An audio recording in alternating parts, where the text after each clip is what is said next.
Make 9 project number 2 for 2018 is the Carolynpajamas, and let me tell you, this one really tests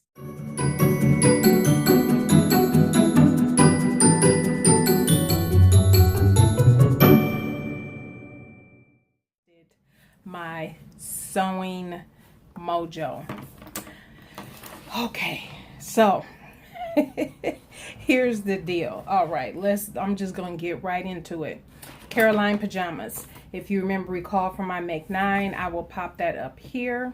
My previous Make 9, I'll link to a playlist that I have for all my 2018 Make 9 items. So this is the Carolynpajamas, and I was choosing to do view C, which is just the short sleeve top, and then the shorts. Okay, so let's jump into it. So I cut this out in February, and here it is April. I'm just now presenting it to you. I just immediately lost my sew mojo after cutting these pieces out. Let me say, after everything was completed, I absolutely love this top. It was my first time doing piping. I will say the directions in the pattern are perfect that describe how to do piping. And how about after I learned bias binding, and now that I've learned piping, I feel like I want to figure out where else I can put piping in my future garments, because I do absolutely, and I did very good for the first time doing piping in this project. So where did it come in where the struggle began? Okay, so the sizing for this pattern, for those who already may not know, it goes up to a bust of 46, a waist of 39, and a hip of 48. And then of course you have your finished garment measurements, which will take the top bust to 51.75, the top waist to 49.5, the top hip at 48, and pants hip at 51. So my measurements are full bust is a 49, waist is 45, and my hip is a 53, and my arm circumference is at 18. So I normally, for any pattern, I have to do a full bust adjustment, so I did do that. But then I needed to learn how to do the adjustment for the shorts, which I had never done before. But what kind of tired me out in the very beginning, if you can see this, all of the pattern pieces, I was so outdone. Now the thing is, I read the directions and kind of went through the directions a couple times just to kind of get familiar with what they were talking about, but I didn't pay attention to the pattern pieces so much. And yeah, so that after I went through, because here's the thing that kind of zapped me out a little bit with this pattern. Not only do I have to do a full bust adjustment, but now I'm gonna have to adjust the shorts. The only thing I did not have to adjust were the sleeves. Sleeves were fine, did not have to adjust that.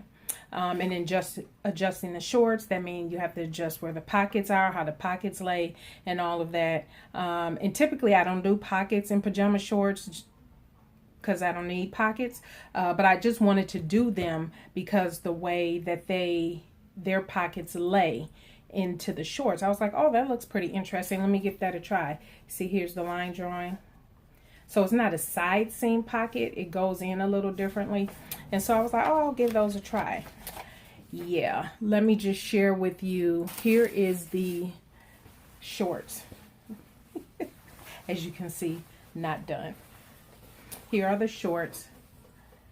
Doing the front, if you can see that front piece was not bad, but these suckers could not go up around my hips. I did every adjustment on here. Let me just show you. My crotch depth, I lengthened because I'm a 12.5 crotch depth. And I also, for the front, I had to accommodate for the little pooch and a little extra belly room there in the front. So did all of that, did all of my adjustments. And for whatever reason, just missed the whole need to do circumference for the hips. I don't know. I think it overwhelmed me with so many pattern pieces for something in my mind should be simple. I'm just going to bed. And so I guess initially looking at this pattern, I was like, oh, that is so pretty. I love it. I love it. I love it.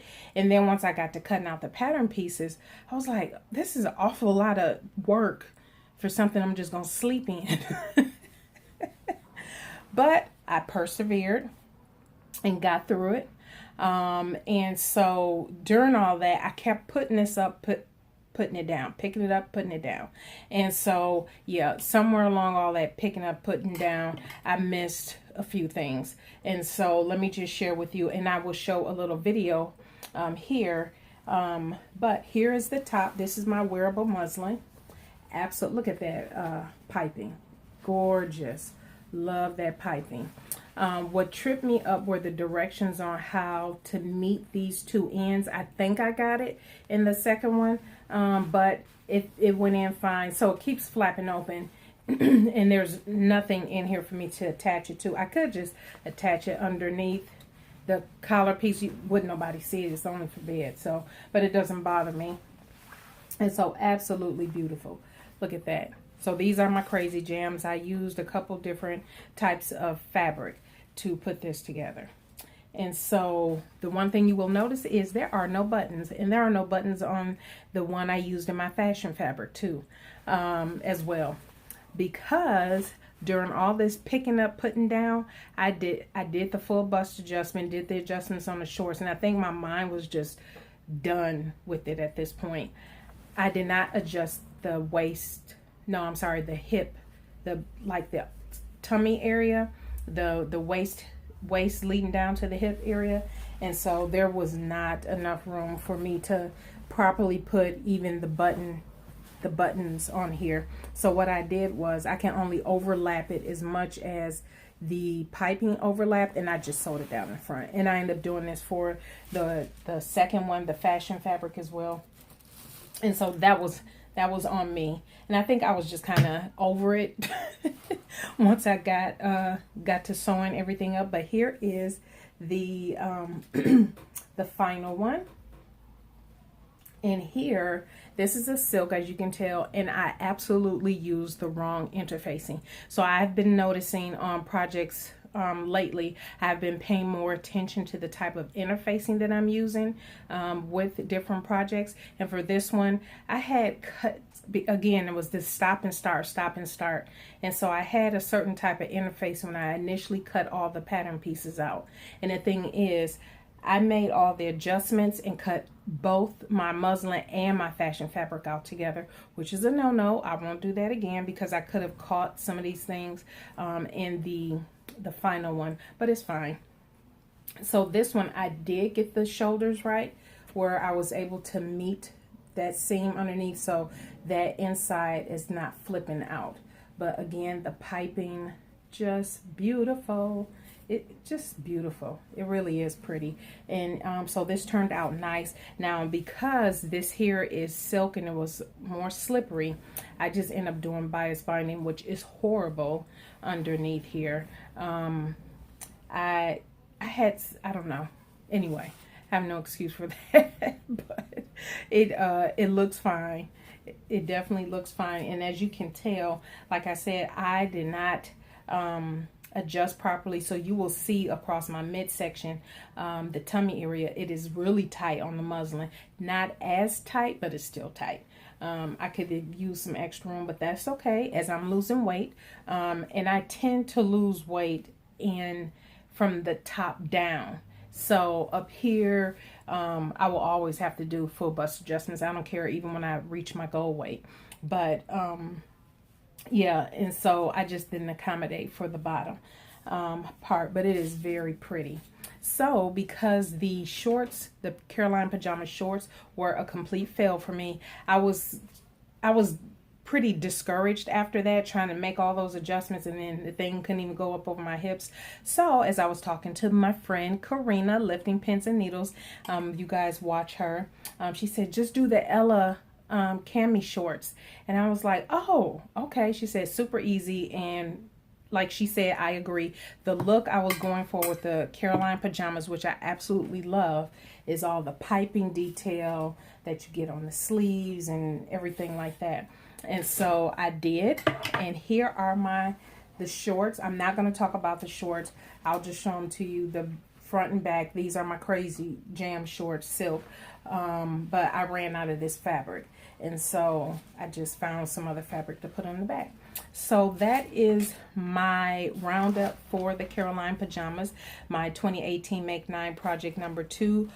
Overall, I'm not going to bother with the shorts ever. I will just do the shorts that I did with this set.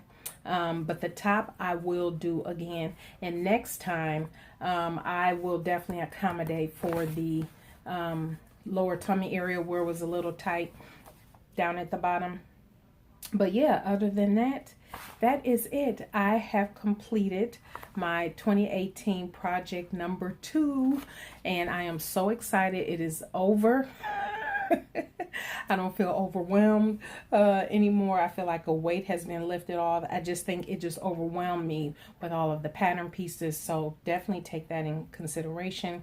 The pattern pieces and then the piping. The piping didn't bother me actually. I was so excited to do it, and it turned out really nice on both pieces. The corners and everything turned out so nice. So that is my review. That is my sew and tell for my Caroline pajama patterns. If you have any questions, please put them down below. How am I going to take care of future shorts and pants? I end up getting the book Fit for Real People Pants, specifically for pants. And so the other thing, so I will learn how to studying that book to adjust pants. The other thing is I'm just not going to stress myself out trying to adjust a pattern that needs so much adjustment for shorts or for pants going forward, just to save myself that extra headache, a little bit of a headache. So all right, everybody, that is my review. If you have any questions, let me know. But yeah, stay tuned. You will see my Make 9 project number 3 on Wednesday, which are the Jennifer Lauren handmade Nixie briefs. All right, everybody, have a blessed week. Bye.